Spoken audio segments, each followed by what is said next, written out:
Assalamualaikum warahmatullahi wabarakatuh. Kembali lagi dengan pelajaran IPA hari ini. Untuk anak kelas 8 yang kemarin sudah menonton YouTube Ibu, hari ini Ibu akan melanjutkan materi yang kemarin. Namun sebelum melanjutkan materi yang kemarin, kita akan mengulang materi yang sebelumnya. Disimak ya. Nah, kemarin itu materinya gerak pada benda dan gerak pada makhluk hidup.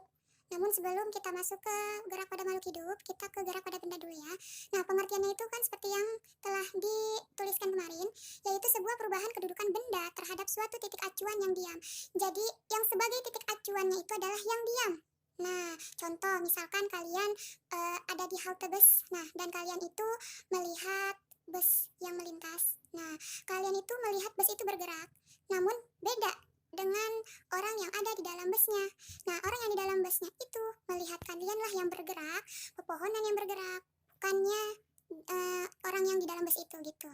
Nah, untuk jenis-jenis gerak benda, di sini ada gerak sebenarnya. Nah, apa sih gerak sebenarnya? Gerak sebenarnya itu gerak benda yang benar-benar terjadi ditinjau dari titik acuannya. Misalkan kelapa jatuh dari pohon menuju tanah. Yang mana titik acuannya? Ya itu tadi dia yang lagi di atas pohon. Terus yang kedua contohnya apa? Contohnya lagi tuh kayak seperti kelereng menggelinding. Nah, kalian kan pernah yang untuk anak laki-laki bermain kelereng. Nah, yang tadinya kelereng itu ditumpuk. Nah, itu adalah tempat titik acuannya atau tempat diamnya dia. Kemudian kalian sentil ya biar kelerengnya itu menggelinding. Nah, itu dikatakan gerak sebenarnya. Kalau gerak semu itu apa sih? Ya, gerak tidak nyata yang dihasilkan karena gerakan pengamat. Jadi kalian ngelihat matahari terbit, matahari terbenam, nah seolah-olah mataharinya itu bergerak gitu, meninggalkan bumi, datang ke bumi gitu. Terus apalagi sih jenis-jenis gerak benda? Nah, di sini ada lagi gerak menurut lintasannya. Nah, cuman karena papan tulisnya nggak muat, jadi kalian mendengarkan aja ya, disimak. Nah, jadi gerak menurut lintasannya gerak benda. Nah, seperti apa? Ada gerak lurus, ada gerak parabola, ada gerak melingkar. Nah, gerak lurus itu apa sih? Ya, gerak yang lintasannya lurus. Nah, dia bisa bentuknya vertikal atau horizontal, bahkan miring pun itu juga ikut gerak lurus. Nah, gerak lurus pun terbagi atas dua, yaitu GLB atau gerak lurus beraturan dan GLBB atau gerak lurus berubah beraturan. Nah, Ibu hapus dulu ya papan tulisnya ya, Ibu stop karena nggak ada yang pegangin HP. Nah, di situ gerak lurus ada dua. Yang pertama gerak lurus beraturan, dan yang kedua itu adalah gerak lurus berubah beraturan. Nah, yang membedakan keduanya adalah kalau gerak lurus beraturan dia mempunyai kecepatan tetap. Sementara kalau gerak lurus berubah beraturan, dia gerak lintasannya atau gerakannya tetap lurus, namun perubahannya itu hanya ada di kecepatan. Jadi maksudnya bagaimana? Maksudnya tuh dia mengalami percepatan atau mengalami perlambatan. Nah, sebelum kita masuk ke gerak lurus berubah beraturan, di sini Ibu mau menjelaskan dulu yang dasar, yaitu tentang jarak dan perpindahan. Perbedaannya apa? Jarak dan perpindahan. Kalau jarak ini dia merupakan apa sih namanya? Menunjukkan seberapa jauh benda berubah pada posisi melalui lintasan tertentu. Jadi maksudnya itu jarak itu menggunakan besaran skalar, sementara kalau perpindahan itu memakai besaran vektor. Maksudnya besaran skalar atau besaran vektor di sini bagaimana? Kalau besaran vektor itu dia memerlukan arah, kalau jarak besaran skalar itu tidak. Kita lanjut aja langsung ke contoh. Di situ ada rumah-rumahan. Nah, situ ada rumah, sekolah, dan rumah paman. Jarak rumah ke sekolah itu 70 meter. Sementara jarak dari sekolah ke rumah paman itu 80 meter. Nah, kalau jarak kalau jarak itu kan tidak memakai arah. Jadi misalkan Rani itu dia dari rumah mau berangkat sekolah, terus habis pulang sekolah dia mau mampir ke rumah pamannya, baru pulang ke rumah. Nah, berapakah jaraknya? Nah, jaraknya itu tadi tuh 70 ditambah 80. Nah, kan berarti kan jumlahnya berapa? 150 meter kan? Nah, dari rumah paman ke sekolah kan 80 meter lagi kan? Nah, 150 itu ditambah 80. Nah, dari sekolah jarak ke rumah juga 70 lagi. Berarti 150 ditambah 150. Ya kan? 70 tambah 80 150 kan? Jadi dia perginya 150, pulangnya 150. Berarti berapa jaraknya yang ditempuh oleh si Rani? Berarti jarak yang ditempuh oleh si Rani adalah 300 meter. Iya. Nah, itu tulis di sini ya. Jadi jarak yang ditempuh oleh Rani adalah 70 ditambah 80 ditambah 80 ditambah 70 sama dengan 300 meter. Nah, gitu. Nah, sementara kalau perpindahan dia melihat arah. Nah, jadi karena dia melihat arah karena rumah ke sekolah ke rumah paman itu kan dia menuju timur kan, karena anggap aja atas ini utara. Nah, jadi menujunya ke arah timur semua kan. Nah, kalau dia pergi dia ke timur, kalau dia pulang berarti dia ke barat. Nah, di sini kan tadi dari rumah ke sekolah terus ke rumah paman, dari rumah paman baru balik ke rumah. Jadi kalau perpindahan itu berarti gimana? Ya 70 meter ditambah 80 meter. Nah, karena sama-sama searah kan ke timur, maka ditambah. Kemudian dia pulang ke rumah melewati sekolah kan, berarti 80 ditambah 70, berarti 150 meter juga kan. Nah, berarti karena arah pulangnya itu berbeda ke arah barat, maka dikurang. Maksudnya bagaimana sih, Bu? Saya masih nggak ngerti. Oke. Kita langsung juga aja ya, 70 tambah 80 berapa? 150. Terus dari rumah paman ke sekolah ke rumah lagi sama-sama 150 juga kan, berarti 150 juga. Berarti hasilnya berapa? 0 meter. Nah, jadi perpindahannya itu 0 meter. Perpindahannya Sirani. Ya, sampai sini paham ya? Nah, kita masih di gerak lurus beraturan ya. Nah, di gerak lurus beraturan ini ada grafiknya. Grafiknya ini ada dua, jadi ini adalah grafik dari lurus beraturan. Nah, di situ bisa dilihat ini grafiknya sama kan ya, cuma bedanya kalau di sini itu grafik perpindahan terhadap waktu. S ini apa sih? S ini adalah simbol dari perpindahan. Nah, sementara kalau T itu adalah simbol dari waktu. Nah, ini di sini ada meter. Meter ini adalah satuannya. Jadi satuan dari perpindahan adalah meter.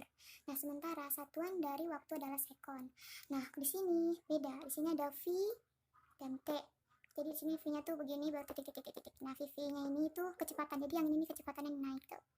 Kalau dia grafik perpindahan terhadap waktu, tapi kalau grafik kecepatan terhadap waktu, nah ini di sini nih, dia kecepatannya tetap. Nah, ini V itu adalah kecepatan dan T adalah waktu. Kecepatan satuannya meter per sekon, sementara waktu satuannya sekon. Ya, maka dari grafik ini didapatlah rumus yaitu S sama dengan V kali T. Kalau ibu singkatnya sifat biar gampang diingat. Jadi S-nya jarak, V-nya kecepatan, T-nya waktu. Ya, S satuannya tadi apa? Iya, meter. V satuannya apa? Meter per sekon. Kalau T, iya sekon. Oh iya, sekon ini apa sih? Sekon itu detik. Udah paham ya? Iya, nanti baru kita ke contoh soal. Nah, di sini ada CS, satu contoh soal. Contoh soalnya, sebuah mobil menempuh 20 km dalam waktu 30 menit. Berapa kecepatan mobil tersebut? Nah, di sini tadi rumusnya apa? Rumusnya itu ada sifat. Nah, ini titik itu kali ya, sifat. Oke, sebuah mobil menempuh 20 km. Nih lihat, kilometer berarti dia perpindahan atau jarak. Di sini S. Nah, terus dalam waktu 30 menit. Nih, menit, jam, sekon atau detik. Itu berarti dia menunjukkan waktu, berarti dia T. Nah, udah dapat kan? Diketahui. Diketahuinya apa tadi? Nah, S sama dengan 20 km. Terus T-nya ya 30 menit. Nah, ditanyanya berarti apa? Kita lihat ada S, ada T, berarti kan ditanya berapa kecepatan tuh, berarti kecepatan berarti V yang ditanya. Udah jawab. Nah, kalau kalian bingung, kalian buat gini nih, S, nah buat segitiga aja, V kali T. Udah, berarti kalau S yang ditanya V kali T, kalau V yang ditanya maka S bagi ini bagi ya. Nah, kalau V yang ditanya maka S bagi T, kalau T yang ditanya maka S bagi V. Sekarang berarti kalau V yang ditanya rumusnya bagaimana? V sama dengan ya S bagi T. Di sini ya. S sama dengan biar muat. S-nya berapa tadi? 20 km dibagi. Nah, menit ini. Jadi meter itu temenannya sama sekon. Kalau kilometer temenannya sama jam. Nah, berarti menit ini dirubah ke jam. Nah, 1 jam itu 60 menit. Akan berarti dikalikan, tapi kalau 60 menit sama dengan 1 jam. Tapi bagaimana kalau misalkan 30 menit dijadikan ke jam? Ya udah 30 menit itu dibagi 60. Berarti hasilnya berapa? 0,5. Nih, tulis 0,5. Nah, sekarang hitung berapa? 20 dibagi 0,5. Nah, hasilnya berapa? 40 km per jam gitu. Paham ya? Nah, di sini ada latihan soal. Jadi Ani itu lagi ada di rumah.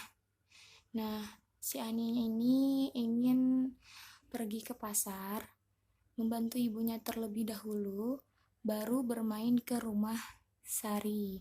Nah, jarak dari rumah Ani ke pasar itu adalah 3 meter. Nah, sementara jarak dari pasar ke rumah Sari itu ada 4 meter. Nah, sekarang kalian hitung jarak dan perpindahannya. Nah, kalau soal seperti ini, maka pakai rumus Pitagoras. Nah, yang ditanya berarti ini nih, perpindahannya di sini. Ya, paham? Nah, yang kedua, seorang anak berlari dengan kecepatan 10 meter per sekon. Berapa perpindahan anak tersebut selama 30 sekon? Dah, paham ya? Jadi kalau kilometer itu pasangannya jam karena dia kilometer per jam. Sementara kalau diameter, nah pasangannya itu adalah sekon, meter per sekon. Jadi tidak usah dirubah lagi satuannya. Nah, bisa ya? Nih, soalnya nih. Kerjain ya di buku tulis. Terus kirim ke WA. Oke? Kasih. Wassalamualaikum warahmatullahi wabarakatuh.